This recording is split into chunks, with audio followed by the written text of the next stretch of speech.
আসসালামু আলাইকুম। এখন শুরু হতে যাচ্ছে আইএসপিএবি মেম্বার্সদের জন্য আয়োজিত IPv6 training.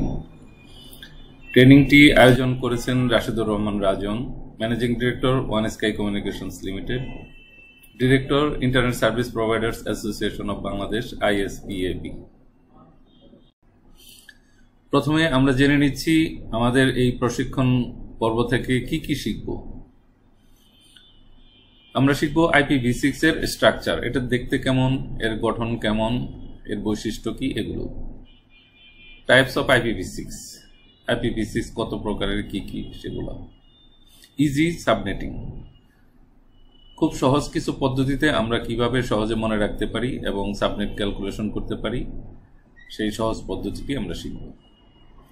MikroTik configure with IPv6, WAN LAN configure, DHCP server, PPPoE server configure, TP-Link Wi-Fi router configure, static routing, BGP routing, BGP filter, bandwidth control, client log store এবং কিছু প্র্যাকটিক্যাল সেশন।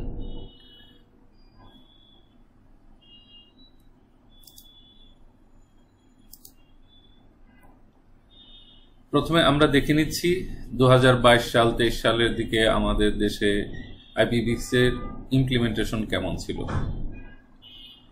22 সাল বা 23 সালের দিকে আমরা দেখেছি আমাদের দেশে 2%-এর কম ইমপ্লিমেন্ট হয়েছিল। এটা লাইভ চিত্র আপনারা দেখতে পাবেন stats.labs.apnic.net/IPv6। আপনারা যদি গুগল ক্রোমে এখন এই ওয়েব লিঙ্ক টাইপ করে এন্টার দেন, বর্তমান অবস্থাটা এখনই দেখতে পাবেন। 22 সালে ছিল <2%। বর্তমানে কি অবস্থা? বর্তমানে প্রায় 20% এই প্রোগ্রেস হয়েছে। আমরা কিছু প্রশিক্ষণের মাধ্যমে সবাইকে উৎসাহিত করার চেষ্টা করতেছি। BTRC থেকে সবাইকে চাপ দিচ্ছে, অ্যাপনিক থেকে সবাইকে চাপ দিচ্ছে। এভাবে বাংলাদেশে ইমপ্লিমেন্টের হার গত 2 বছরে মোটামুটি এগিয়ে গেছে, কিন্তু পার্শ্ববর্তী অন্যান্য দেশের তুলনায় যথেষ্ট পিছিয়ে আছে। কোনো দেশ 80% ইমপ্লিমেন্ট করেছে। এখন আমাদের দেশে এত কম অগ্রসর হওয়ার প্রধান কারণ, ধরুন আমি অ্যাপনিকে একটা মেইল করলাম IPv6 এর জন্য, তারা আমাকে এই অ্যাড্রেসটি পাঠালো, এই অ্যাড্রেস আমার জন্য বরাদ্দ দেওয়া হলো।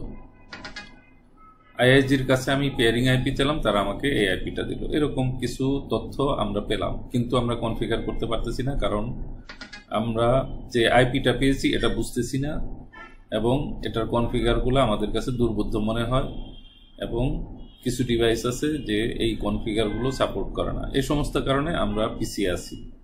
তো আমাদের এই প্রশিক্ষণের মূল উদ্দেশ্য এই IPv6-কে কিভাবে আপনাদের সাথে পরিচিত করানো যায় এবং খুব সহজে কিভাবে আপনাদের বোধগম্য করা যায়, এর বৈশিষ্ট্যগুলো নিয়ে এখন আমরা আলোচনা করব। IPv6 এর বৈশিষ্ট্যগুলো যদি আমরা একটু ভালোভাবে মনোযোগ দিয়ে শিখি, তাহলে আমরা বুঝতে পারবো এখানে যে আইপিটি লেখা আছে দেখতে অনেক বড় দেখা যায়, কিন্তু এটা সংক্ষেপে এভাবেও লেখা যায়। কি কি পদ্ধতিতে এটাকে আমরা সংক্ষিপ্ত করতে পারি, এর কি কি বৈশিষ্ট্য রয়েছে, এর কোন অংশে কত বিট রয়েছে, এই বিষয়গুলো নিয়ে আমাদের এখন আলোচনা। প্রথমে গুরুত্বপূর্ণ বৈশিষ্ট্যগুলো আমরা জানব। IPv6 এর 8টি অংশ থাকবে। আমরা দেখেছি IPv6 এর মধ্যে 8টি অংশ রয়েছে। আগে আমাদের আইপির মধ্যে 4টি অংশ ছিল এবং ডট দিয়ে পৃথক করা ছিল, কিন্তু এখন আমরা দেখতে পাচ্ছি আইপির মধ্যে 8টি অংশ আছে। প্রতিটি অংশ কোলন দ্বারা পৃথক করা হবে। কোনো অংশের বাম দিকে শূন্য থাকলে বাদ দিয়ে লেখা যাবে। কোনো অংশের বাম দিকে শূন্য থাকলে বাদ দিয়ে লেখা যাবে। 4টি ডিজিট শূন্য থাকলে পরিবর্তে 1টি শূন্য লেখা যাবে। একাধিক অংশে শূন্য থাকলে সবগুলো শূন্য বাদ দিয়ে ডাবল কোলন ব্যবহার করা যাবে।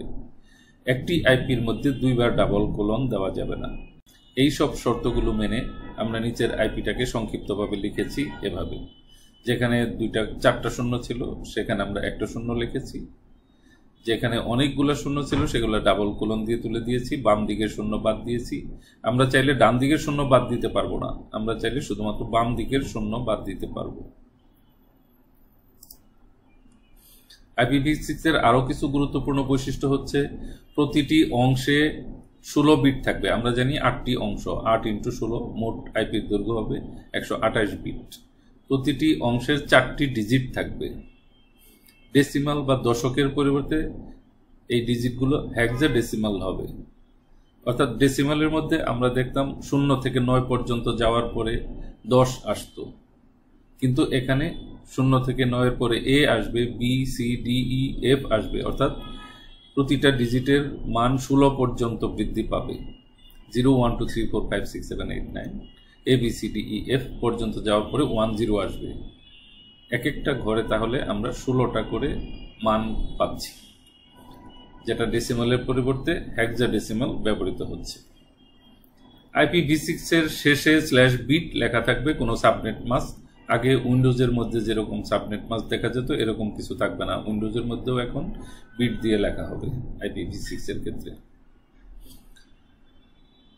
যেহেতু এক একটি অংশে 16টি বিট আছে এবং এই 16 বিটের মধ্যে 65,536টি আইপি আছে, অতএব 8টি অংশে মোট কত আইপি আছে, সারা পৃথিবীতে সর্বমোট কতগুলা IPv6 আছে, 65,536 ইন্টু 65,536 ইন্টু এইভাবে 8 বার গুণন করলে যে রেজাল্ট পাওয়া যাবে সেটা হচ্ছে এরকম 340 ট্রিলিয়ন ট্রিলিয়ন ট্রিলিয়ন। তারপরে যে সংখ্যাগুলো দেখা যাচ্ছে এতগুলা আইপি রয়েছে সারা পৃথিবীতে। অর্থাৎ আমরা অনুমান করতে পারি IPv6 এত সহজে আর কখনো শেষ হবে না ইনশাআল্লাহ। এখানে একটা এক্সাম্পল দিয়ে আমরা IPv6 এর যে স্ট্রাকচারের যে শর্তগুলো শিখলাম সে অনুযায়ী ছোট করা হয়েছে, সংক্ষিপ্ত করা হয়েছে। এই আইপিটাকে আমরা চাইলে এভাবেও লিখতে পারি। IPv6 এর মধ্যে শুরুতে যদি 2000 দিয়ে কোনো সংখ্যা থাকে, 3000 দিয়ে কোনো সংখ্যা থাকে, সেটা রিয়েল আইপি বা পাবলিক আইপি, যেটাকে গ্লোবাল ইউনিকাস্ট বলা হয়ে থাকে। রিয়েল আইপি বা পাবলিক আইপিকে IPv6 এ গ্লোবাল ইউনিকাস্ট বলা হয়ে থাকে। এখানে প্রাইভেট আইপির মতো কিছু আইপি রয়েছে যেগুলোর শুরুতে FC অথবা FD থাকবে, সেগুলোকে প্রাইভেট আইপি বলা হয়ে থাকে। IPv6 এর ভাষায় ইউনিক লোকাল। IPv6 এ যেগুলোকে ইউনিক লোকাল বলে সেগুলোই আমরা প্রাইভেট আইপির মতো ব্যবহার করতে পারি। কিছু আইপি রয়েছে মাল্টিকাস্ট, যেগুলো শুরু হবে FF00 দিয়ে। কিছু আইপি আছে লিঙ্ক লোকাল, যেগুলো শুরু হবে FE80। লিঙ্ক লোকাল আইপিগুলো হচ্ছে অটো কনফিগার্ড আইপি। যখন আমাদের রাউটারে কোনো কনফিগারেশন থাকে না তখন আমাদের ডিভাইসগুলো নিজে থেকে একটা আইপি বসায় নেয়। যখন কোনো ডিএসসিপি থেকে PPPoE থেকে কোনো আইপি পায় না তখন নিজে থেকে সে একটা আইপি বসায় নেয়, এটাকে আমরা অটো কনফিগার্ড আইপি বলতে পারি। সেই আইপিগুলো দেখা যাবে FE80 দিয়ে। অর্থাৎ আমরা রাউটার কনফিগার করেছি কিন্তু কনফিগারেশনে কোনো ভুল আছে, কোনো আইপি পায় নাই, তখন ডিভাইস নিজে নিজেই একটা আইপি বসায় রাখে। সেই আইপিটা হচ্ছে FE80। FE80 দেখলে আমরা বুঝতে পারবো আমাদের কনফিগারে কোনো ত্রুটি আছে।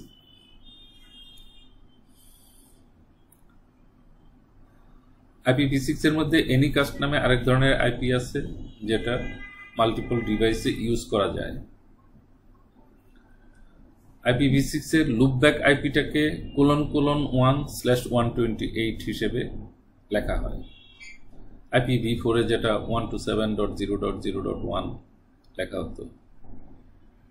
IPv6 এ কোনো ব্রডকাস্ট আইপি নেই। অল আইপি বা অল ডেস্টিনেশন বোঝানোর জন্য বা ডিফল্ট রাউট দেওয়ার জন্য এখানে ::0 লেখা হয়। IPv4 এর ক্ষেত্রে আপনারা দেখেছেন আইপি রাউটে গিয়ে প্লাসে ক্লিক করে ডেস্টিনেশনের ঘরে 0.0.0.0/0 লেখা আসতো, মানে অল ডেস্টিনেশনে যাওয়ার জন্য আমার এই গেটওয়ে। এরকম এখানে আইপি রাউটে প্লাসে ক্লিক করলে ডেস্টিনেশনের ঘরে লেখা আসবে ::0। এর মানে সারা পৃথিবীর সকল আইপিতে যাওয়ার জন্য আমার এই গেটওয়ে। ডিফল্ট রাউট দেওয়ার সময় অল ডেস্টিনেশন বোঝানোর জন্য আমরা ::0 লিখে থাকি। Google public DNS 2001:4860:4860:8888। আমরা আইপি DNS এর মধ্যে IPv4 এর ক্ষেত্রে 8.8.8.8 ব্যবহার করি অথবা 8.8.4.4 ব্যবহার করি। অনুরূপ IPv6 এর ক্ষেত্রে গুগল DNS আমরা ব্যবহার করব 2001:4860:4860:8888 অথবা আরেকটা DNS সেকেন্ডারি হিসেবে ব্যবহার করতে পারি, লাস্টে হবে 8844। পাবলিক আইপির একটা এক্সাম্পল যদি আপনাকে দিতে পারি, আপনি বলতে পারেন 2001:1/126। প্রাইভেট আইপির একটা এক্সাম্পল দিতে বললে আপনি বলবেন FC00:1/126। আর প্রাইভেট একটা ল্যান করতে চান, আপনি FC00:1/64 দিয়ে করতে পারেন, অথবা FC04:1/16 দিয়ে করতে পারেন। এগুলো হচ্ছে প্রাইভেট ব্লক। আগে আমরা যেটা ল্যানের জন্য 10.001/24 ব্যবহার করতাম, সেটার পরিবর্তে আপনি এখানে প্রাইভেট আইপি হিসেবে এগুলো ব্যবহার করতে পারেন। হেক্সাডেসিমাল ফরম্যাটে বাইনারি এবং ডেসিমালের সাথে হেক্সাডেসিমালের কম্প্যারিজনটা দেখা হয়েছে। আমরা যে 0 থেকে 8 পর্যন্ত সংখ্যাগুলো দেখতে পাচ্ছি, সেখানে বাইনারি এবং ডেসিমালের চার্ট এখানে দেওয়া হলো। এটা থেকে আপনাদের বুঝতে সহজ হবে।